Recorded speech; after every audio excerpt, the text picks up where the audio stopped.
हमें अर्थ का अर्जन करना है, लेकिन अंततोगत्वा उसमें भी संतुष्टि ही सर्वश्रेष्ठ गुण है, जो व्यक्ति को आंतरिक शांति और उसके भागदौड़ को, आंतरिक दौड़ को कहीं शांत करने का उसमें से अवसर प्राप्त होता है। अहिंसा, सत्य, अस्तेय, ब्रह्मचर्य, परिग्रह, शौच, संतोष और तपहा। संतोष के बाद आती है बात, कबीरदास जी जैसे लोगों ने तो बहुत ही अच्छी अच्छी बातें कही। आप सब बड़े प्रबुद्ध श्रोता हैं, आप सबको कंठस्थ होंगे। कभी कभी उनका अपने आप ही पाठ भी कर लेना चाहिए कि गोधन गज धन बाज धन और रतन धन कान, जब आवे संतोष धन तो सब धन धूरी समान। बहुत सारी बातें संतुष्टि के लिए कही गई, बड़े सूक्तियां हैं, और उनको पढ़ने मात्र से भी व्यक्ति का चंचल मन कहीं शमन को प्राप्त करता है, उसकी दौड़ कहीं रुकती है।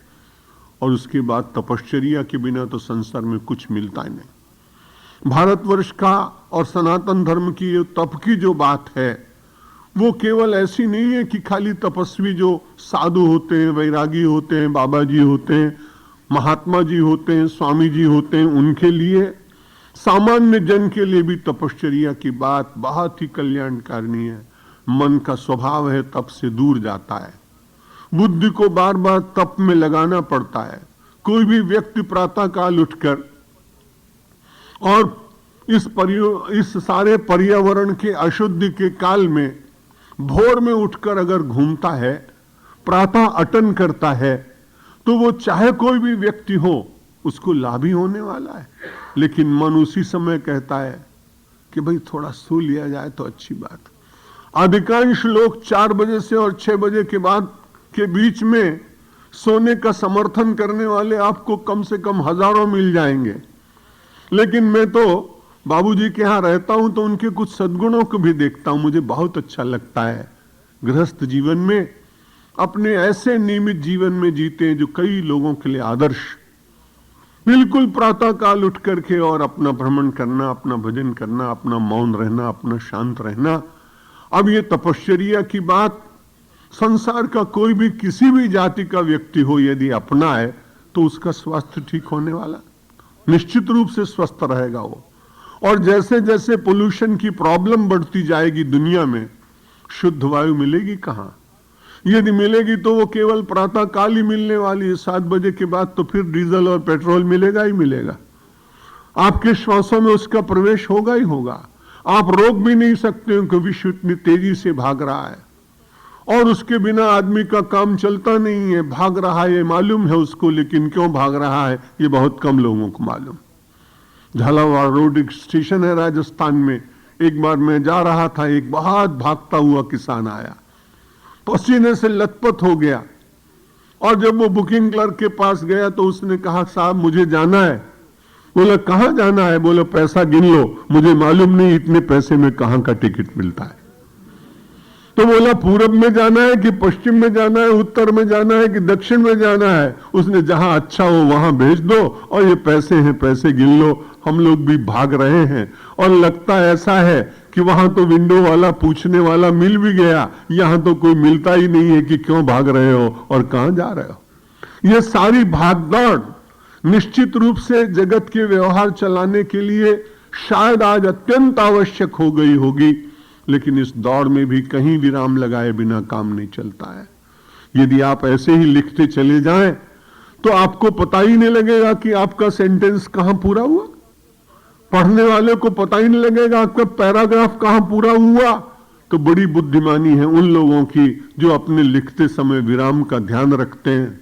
लिखते समय तो विराम का ध्यान रखते हैं और अपने जीवन में चलते समय विराम का स्मरण नहीं होता। ये बड़ी कठिनाई, इस विराम का ध्यान बना रहे, इसलिए यम नियमों का पालन किया जाता है। विराम के द्वारा मानव को विश्राम मिल सके, इसलिए नित्यानित्य वस्तु विवेक की बात भगवान आदि शंकराचार्य कहते हैं।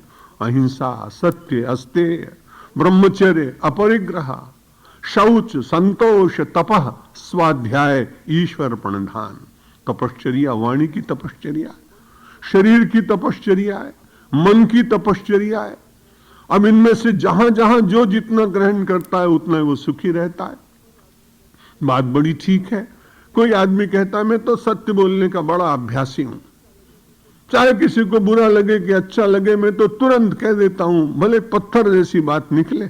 लेकिन मैंने कहा बड़ी अच्छी बात, मान लीजिए कि आपके घर में आपका बालक आए और स्कूल से पढ़ के आया और आप मिल गए और ये कहे कि बड़ी सीधी सी बात कहे कि मेरे माताजी के पतिदेव क्या हालचाल है आपका, आप क्या कहेंगे? थप्पड़ मारेंगे ना उसको? बात तो सत्य कही उसने, लेकिन सत्य कहने पर भी कई बार कुछ बातें चुभती हैं। इसलिए मानी का यदि तप होगा तो सत्य को भी कहां कहना चाहिए, कैसे कहना चाहिए, उसका विचार व्यक्ति के मन में जगेगा और उसका लाभ निश्चित रूप से मिलेगा। इसलिए वाणी फेंकने की वस्तु नहीं, वाणी का सदुपयोग करते हुए जो उचित हो वही बोलेगा व्यक्ति, तो उसको बड़ा लाभ होने वाला है। श्रीमद् भगवद गीता में इसका विशेष वर्णन किया गया, इसलिए यहां उस प्रसंग की बहुत चर्चा नहीं करेंगे। लेकिन वाणी का तप है, शरीर का तप है। भोर में उठें, अपने आप आसन प्राणायाम करें, अपने को मेरुदंड सीधा करके थोड़ी देर तक बैठें। पश्चिमी जगत में भी लोग क्रॉस लेग बैठने का आज अभ्यास करने लगे, क्योंकि उसका लाभ उन लोगों को प्रतीत होने लगा है। और अपने देश की तो सब प्राचीन बातें हैं, नवीनता का मैं निषेध नहीं करता, लेकिन नवीनता के साथ संपूर्ण प्राचीनता का परित्याग भी व्यक्ति के लिए कल्याणकारी नहीं हो सकता है। और तपश्चर्या के बाद जो व्यक्ति स्वाध्याय करता है, स्वाध्याय दो प्रकार का, अच्छे ग्रंथों का स्वाध्याय और स्वाध्याय का अर्थ है स्व अध्याय, अपना अध्ययन करना। अपना अध्ययन बहुत लाभकारी है। व्यक्ति तुरंत मन में विचार करे कि मनुष्य का शरीर मिल गया, धन पैसा मकान मिल गया, और उस समय स्वाध्याय करिए कि कहीं ऐसा तो नहीं है कि मेरे जीवन में कहीं कोई पशु प्रकट हो गया। भगवान शंकर का एक नाम है पशुपतिनाथ। पशुपतिनाथ नेपाल में है, पशुपतिनाथ मंदसौर जिले में है, पशुपतिनाथ अपने भीतर। और यदि आप उसका दर्शन करेंगे तो ऐसा लगेगा, पशुपतिनाथ का स्मरण करेंगे तो अपने मन के भीतर प्रकट होने वाले पशु अपने जीवन के नरत्व, अपने पौरुषत्व, अपनी मानवता, अपने मनुष्यत्व को भंग करने के लिए जो पशुत्व अपने आप कहीं जागृत होता है, वो स्वाध्याय करने वाले व्यक्ति का पशु मर जाता है, वो एकदम क्षीण हो जाता है। यदि पशु मानव के भीतर निरंतर जीता रहे तो वो बाद में दूसरों का अकल्याण करेगा, लेकिन अकल्याण अपना पहले हो जाएगा। इसलिए स्वाध्याय सदग्रंथों का करें, और निद्रा से पूर्व मुझे और आपको प्रतिदिन 2-4 मिनट बैठकर स्वाध्याय अपने अंतर का करना चाहिए। जो लोग अपने अंतर की लिपि और अंतर की बातें पढ़ने के अभ्यासी हो जाते हैं, उनका उत्साह भी बढ़ता है। यदि उनके द्वारा अच्छा सत्कर्म हुआ और स्वाध्याय में उनके बुद्धि ने उसका समर्थन किया, तो अपने उस सद्गुण को फिर से समाज में जागृत करता हुआ उस सद्गुण की वो वृद्धि करता है। स्वाध्याय में अपने दोष, अपनी मलिनता, अपनी हीनता, अपने पाप, यदि ये पढ़ने का अवसर मिल गया तो मन स्वयं अपने आप को धिक्कारता है। यदि कोई दूसरा व्यक्ति धिक्कारे तो पीड़ा होती है, और यदि अपने आप को धिक्कारे तो उसके बाद लगता है कि नहीं, इसका परित्याग करके मैं श्रेष्ठ मानव बनूंगा, मैं श्रेष्ठ जीवन व्यतीत करने का यत्न करूंगा। इसलिए व्यक्ति का स्वाध्याय उसके जीवन की यात्रा में बहुत सहायक है, लेकिन वो प्रतिदिन होना चाहिए। और उसके बाद ईश्वर प्रणिधान, तपस्वाध्याय ईश्वर प्रणिधान नियमाः। तो उसके बाद ईश्वर के बिना संसार में कोई चल नहीं सकता है। कोई न माने तो न माने, उसकी इच्छा की बात। लेकिन संसार की सबसे बड़ी शक्ति है, और बड़ी शक्ति होने पर भी एक बड़ा आश्चर्य है कि सारे संसार के लाखों लोग अलग अलग मतों के अनुसार उसको मानने का प्रयत्न कर रहे हैं।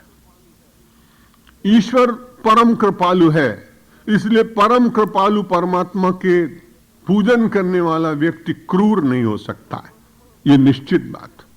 जो परमात्मा मर्सीफुल है, जो परमात्मा पूरी तरह से करुणा का सागर है, उसकी उपासना करने के बाद हिंसा किसी धर्म के द्वारा यदि फैलाई जाती है तो मुझे ऐसा लगता है कि उसके मानने वाले लोग अपने नियंता और परमात्मा का सबसे पहले अपमान कर रहे हैं, और ईश्वर का अपमान करने वाले लोग संसार में बहुत दिनों तक सुखी रह सकेंगे, ऐसा कह पाना बहुत कठिन।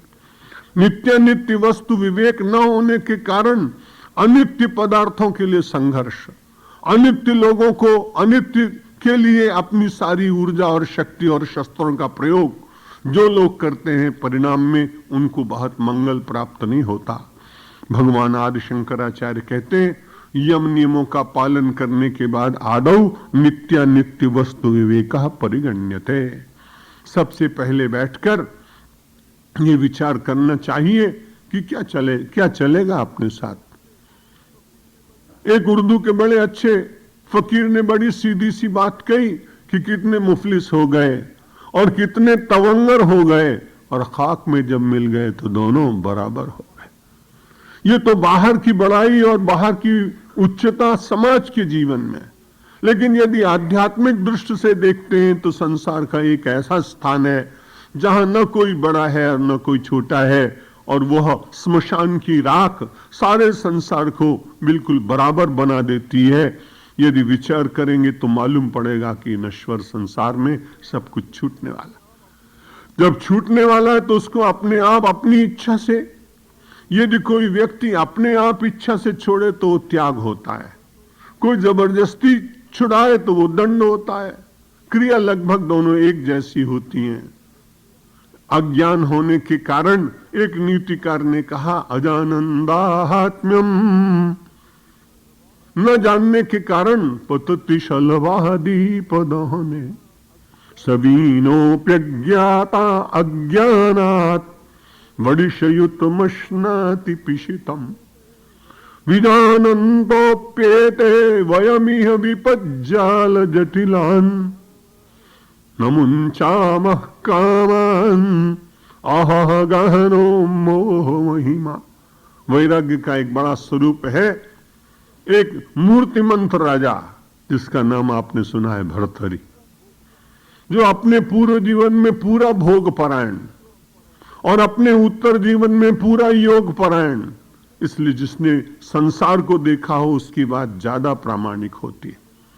एक विरक्त जिसने संसार देखा ही ना हो और वो विरक्त की जीवन की महिमा कहे तो निश्चित रूप से विचारणीय है, लेकिन जिसने संसार के पदार्थ, सौंदर्य, वैभव, प्रासाद, प्रशस्ति, सोना, चांदी, आभूषण, सुख, ये सब देखे हों और फिर देखने के बाद यदि कोई वैराग्य की बात वो कहे, वो बड़ी प्रामाणिक और बड़ी प्रभावकारी। तो उन्होंने कहा कि अरे बड़ी विचित्र बात है, अजानन दाहात्म्यम पतत शलभा दीप दहने, दीपक जल रहा है, लेकिन जब पतिंगा उसके ऊपर गिरा तो उस पतिंगे को पता नहीं है कि दीपक मुझे जला देगा। यदि उसे ज्ञात होता तो शायद ऐसी क्रिया वो न करता।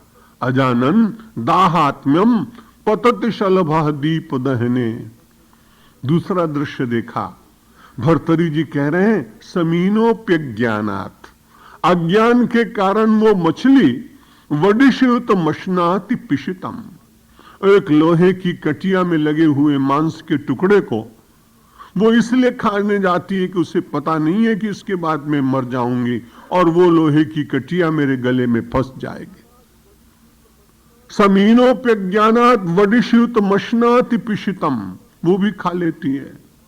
फिर अपने ऊपर विचार करते कहते, समाज की ओर देखते, विजानन्तोप्येते, हम लोग तो जानते हुए भी ऐसा ही कर बैठते हैं कई बार। विजानन्तोप्येते, वैद्य जी ने कहा कि देखो भाई, मैं औषधि तो दे रहा हूं, पथ्य का पालन करना, इसमें तले हुए पदार्थ 2-4 दिन मत खाना। भली प्रकार से बार बार सोचते रहे कि वैद्य जी की बात बिल्कुल ठीक है, माननी ही चाहिए, लेकिन मन बड़ा विचित्र है। छोटे से बच्चे ने कहा, परिवार की बहन ने कहा, किसी आत्मीय ने कहा, अरे एक बार चटनी और एक समोसा खाने से थोड़ी कुछ हो जाएगा, चलो अपनी इच्छा नहीं है, तुम्हारे आग्रह से खा लेता हूं। विजानन्तोप्येते, जानते हैं इसका परिणाम अच्छा नहीं होगा। भर्तहरि कहते, विजानन्तोप्येते वयमिह विपज्जाल जटिलान, हम सब लोग जानते हुए भी कई बार विपत्ति के जाल में अपने को स्वयं फंसाते हैं। पूछा, महाराज ऐसे क्यों हो जाता है? भर्तरी ने वो बड़ा अच्छा उत्तर दिया, विपद जाल जटिलान न मुंचा मह कामान, आह गहनो मोह महिमा। ये मोह की महिमा बड़ी गहन है, जानते हुए भी हम उलझ जाते हैं। अब इस मोह को कौन दूर करेगा? तो उसके लिए विवेक चूड़ामणि की शरण में जाना पड़ेगा, संतों के शब्दों को श्रवण करना पड़ेगा, अनुभवी महापुरुषों की अनुभव की बात माननी पड़ेगी। इसलिए वो कहते हैं आदौ नित्यानित्य वस्तु विवेका परिगण्यते। सबसे पहली बात यह है कि क्या साथ जाएगा, और जब ये विचार करेंगे तो व्यक्ति को लगेगा, इसका मतलब नहीं है कि कल से वस्तुओं को छोड़ देना है। मैं पहले कह चुका हूं, काम्या नाम कर्मणाम न्यासम है। कर्म तो करिए, लेकिन कर्म केवल अपने लिए नहीं, समाज के लिए भी हो सकता है। कर्म करिए, लेकिन कर्म के फल की निरंतर चिंता ये भी आवश्यक नहीं, क्योंकि हमसे और आपसे तो वो किसान ज्यादा अच्छे जो अपने खेत में गेहूं बो देते हैं और रात को सो जाते हैं। बड़ा विश्वास उनको रहता है कि गेहूं बोया है तो चैत्र के महीने में गेहूं मिलेगा ही। वो बार बार गेहूं से प्राप्त होने वाली बालियां और उसके फल के संबंध में चिंता नहीं करते। अज्ञ हैं, अपढ़ हैं, निरक्षर हैं, केवल परिश्रम और कर्म करते हैं, लेकिन फल की बहुत चिंता नहीं करते। हम सब बड़े बुद्धिमान होकर भी आज ही बीज वपन करते हैं और दूसरे दिन ही प्रयत्न करते हैं कि इसका कुछ फल मिलेगा कि नहीं, और उसे देखने की चेष्टा भी करने लगते हैं। परिणाम ये होता है कि जब फल मिलने की कहीं भूमिका बन रही होती है, वहीं हम उसे अंकुर को अपने आप ही उसको अशक्त बना देते हैं और फिर फल की प्राप्ति होती है। इसलिए हमारे शास्त्रकार कहते हैं, गीता कहती है, भाई कर्म करे। यदि आपने सत्कर्म किया तो उसका फल तो अच्छा मिलने वाला ही है, उसके संबंध में बार बार विचार करने की आवश्यकता है नहीं। लेकिन नित्यानित्य वस्तु का विवेक इसलिए करना चाहिए कि व्यक्ति को कहीं न कहीं विराम लगाने का अवसर मिल जाए, अपने आप विचार पूर्वक उसे कहीं न कहीं छोड़ने की मन में इच्छा हो। और यदि आपके पास बहुत है तो संसार में इतने ऐसे लोग हैं जिन्होंने आपके सुख का शतांश भी प्राप्त नहीं किया, शतांश का सहस्रांश भी प्राप्त नहीं किया। अभी भी छत के नीचे सोने वाले लाखों लोग, अभी भी ऐसे लोग हैं जिन्होंने मिष्ठान्न ग्रहण नहीं किया। जगदलपुर जब मैं पहली बार गया बस्तर जिले में, तो वनवासियों का एक बड़ा सम्मेलन था। उस सम्मेलन में कुछ मारवाड़ी बंधु और कुछ गुजराती बंधु मेरे साथ जाने लगे। मैंने उनसे कहा, तो 2-4-10 मन मिठाई ले चलो, उनको बांटेंगे, वो बड़े प्रसन्न होंगे।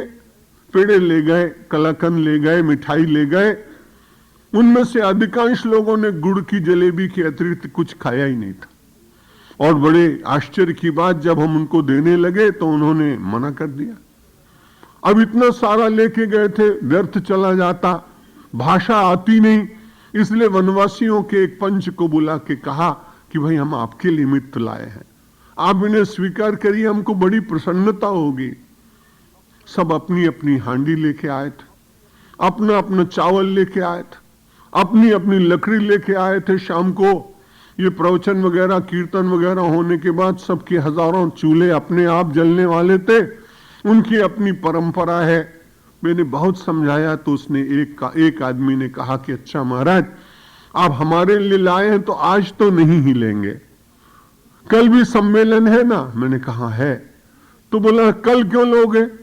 बड़ी इतनी अच्छी बात शास्त्र की कही कि हम तो सोच भी नहीं सकते कि वनवासी ऐसा सोच सकता है।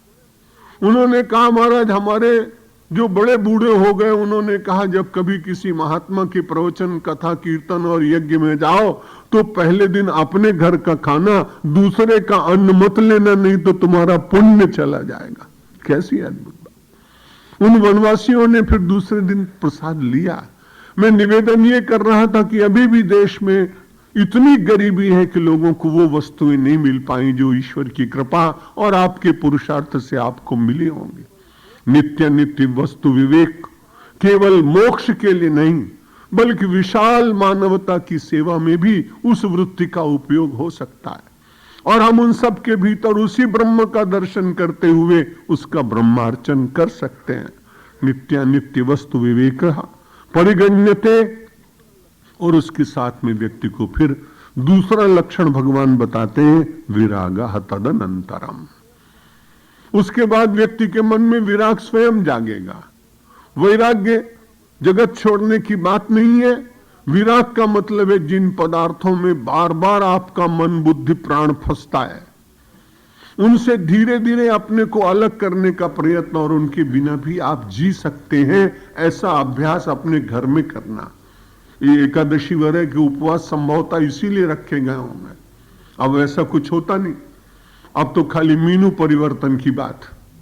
जब एकादशी होती है गुजरात में, मुझे बहुत आनंद आता है। विनोदी स्वभाव है मेरा, इसलिए मुझसे माताएं पूछती हैं कल एकादशी है। मैंने कहा मैं तो उपवास करूंगा। तो बोले उपवास माने काले 11 छे ना, रोज तो आपने 6 रस खाइए, लेकिन 11 ना दिवसे तो 11 रस જોઈએ। और आप विचार करिए, तो वहां कहीं तपश्चर्या की बात नहीं रह जाती है।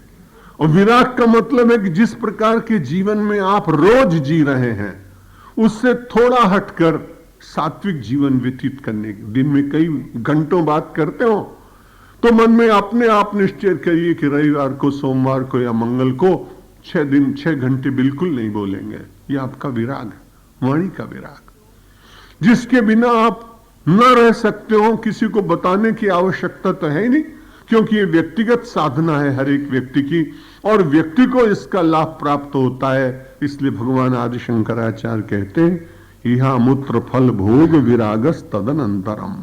और यही कि नहीं, अमूत्र भी। अमूत्र का मतलब बहुत हमारे शास्त्रों में कहा है कि स्वर्ग मिलेगा, ये मिलेगा। तो कहते हैं यहां की वस्तुओं के प्रति भी राग न हो। और मरणोत्तर जो बार बार विचार आता है कि जैसे उस भाई ने कहा कि 1 साल देकर के और 100 साल स्वर्ग में मिलेंगे, वो विचार भी नहीं जगना चाहिए।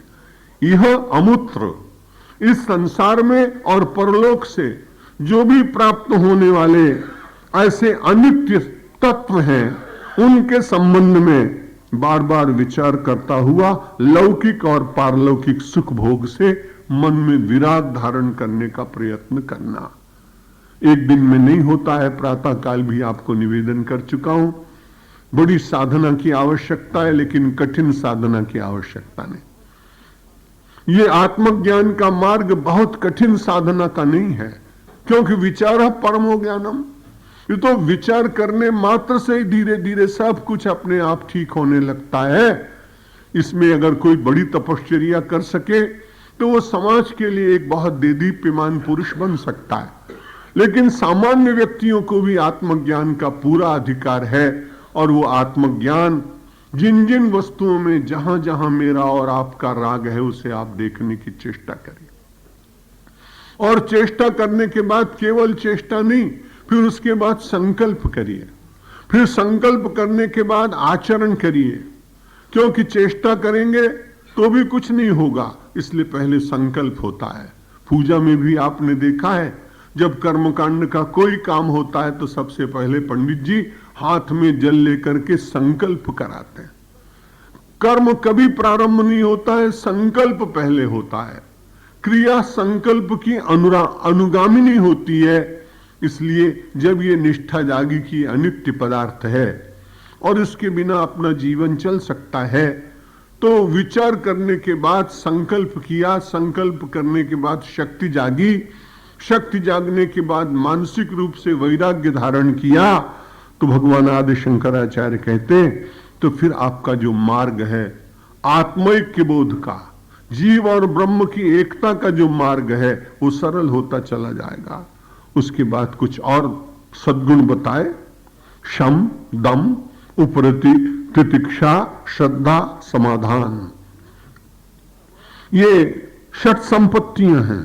समाधि 6 संपत्ति है, मुमुक्षत्वम मिति स्फुटम। और उनका भी वर्णन करते हुए लगभग प्रायः इन शब्दों के ऊपर मैं विचार तो कर ही चुका हूं, लेकिन फिर से भगवान आदि शंकराचार्य के इन शब्दों पर विचार करते कि मानसिक दृष्टि से उठने वाली तरंगों के ऊपर विजय प्राप्त करने का नाम शम, और बाह्य इंद्रियों के ऊपर नियंत्रण करने का नाम दम। कभी भी पैर अपने आप नहीं चलते हैं, अंदर से यात्रा पहले प्रारंभ होती है। बैठा हुआ था एक युवक और अचानक अच्छी बातें हो रही थी, लेकिन बाहर दिख गया उसका एक मित्र, और उस मित्र को देखते उसे उसका मन हुआ कि ये तो अब उस स्थान पर जाने का समय है जहां थोड़ी आंखें लाल होती हैं, जहां पैर डगमगाते हैं, जहां शब्द गड़बड़ाने लगते हैं। आप समझ गए होंगे, मैं व्याख्या नहीं करूंगा। अब आप विचार करिए कि वो तो बहुत ही अच्छी तरह बात कर रहा था अपने मित्र से, कहीं कोई कठिनाई थी नहीं, तो यात्रा उसकी उस स्थान पर जाने की कहां प्रारंभ हुई? पैर नहीं चले, पहले मन चला, पहले वृत्तियां चली, पहले विचार चला।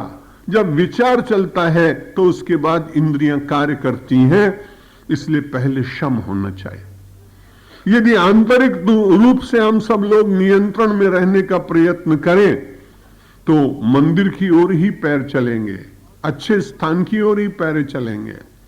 हाथों के द्वारा किसी का वध, किसी का अपमान, किसी को पीड़ा पहुंचाने का कार्य नहीं होगा।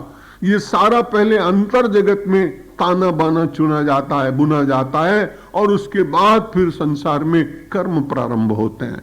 इसलिए भगवान आदि शंकराचार्य कहते, भाई आत्मज्ञान के मार्ग के लिए कुछ वस्तुओं तो चाहिए। आप भी जब यात्रा में जाते हैं तो पाथे लेकर जाते हैं।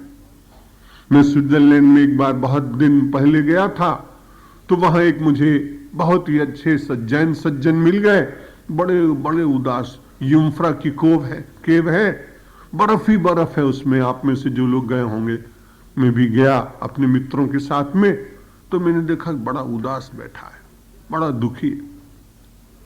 मैंने पूछा भाई क्या है? बोले अब तो लगता है कि शायद मरण हो जाएगा, विशुद्ध शाकाहारी हूं, जैन धर्मावलंबी हूं, मेरे पास तो कुछ खाने को यहां है मिला नहीं, 2 दिन से कुछ ऐसा ही, कुछ केवल पानी आदि पी करके जीवन गुजार रहा हूं। कुछ बहनें गुजराती साथ गई थी, तो मैंने कहा ये व्यक्ति मर जाएगा, अपन कुछ करें। बहन ने कहा चिंता की बात नहीं, हमारे साथ फाफड़ा है। तो उन्होंने 4 फाफड़ा दे दिए। मुझे लगा कि देखो एक छोटी सी यात्रा करने चले तो ये बहन अपने साथ में कुछ साथ में लाई, अपने भी काम आया, दूसरे के काम आया। अब आत्मज्ञान में ब्रह्म और आत्मा की, जीव और आत्मा की एकता की यात्रा कर रहे हैं, तो भाई कुछ फाफड़ा तो चाहिए ना, कुछ नमकीन तो चाहिए, कुछ पदार्थ तो चाहिए। तो भगवान आदि शंकराचार्य कह रहे हैं ये शम, ये दम, ये उपरति, ये तितिक्षा, ये श्रद्धा और ये समाधान वो पाते हैं। क्योंकि किसी व्यक्ति को कोई वस्तु प्रिय लगती, किसी वस्तु को कोई प्रिय लगती, किसी व्यक्ति को कोई वस्तु प्रिय लगती, लेकिन इनमें से यदि एक वस्तु हो तो फिर दूसरी अपने आप आती चली जाती है। इसलिए भगवान आदि शंकराचार्य ने कहा मन से पहले विचार करिए शम, और उसके बाद इंद्रियों का दमन अपने आप होता चला जाएगा। और फिर उपरति भी लगभग वैराग्य का ही एक पर्याय शब्द हो सकता है। संसार की वस्तुओं से उपरामता, और उपरामता के बिना आदमी कितना भी काम करे तो भी उसे विश्राम तो चाहिए।